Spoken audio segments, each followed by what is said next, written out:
Assalamu aleykum ey qəbrə əhli. Allah sizin günahlarınızı bağışlasın.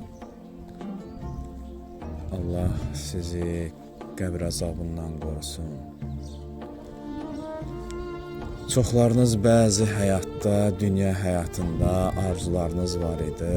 Ev tikim, ev təmir edim, maşın alım, evimi genişləndirim, iş qurum, biznes qurum, dünya həyatım yaxşı olsun, gəlirim yaxşı olsun, qız köçürdüm, gəlin götürdüm, övlad sahibi olum, övladım iş qurum.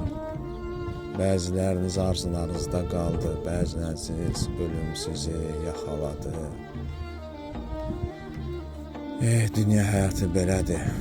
Çoxlarınız burada dünya həyatında torpaq üzündə hakimlik edərdiniz, hökmranlıq edərdiniz, haqlar yerdiniz, yaxşı əməllər edərdiniz, pis əməllər edərdiniz, torpaq üstündə evlər tikərdiniz, gəzərdiniz, dolaşardınız, yerdiniz, içərdiniz, hər şey edərdiniz.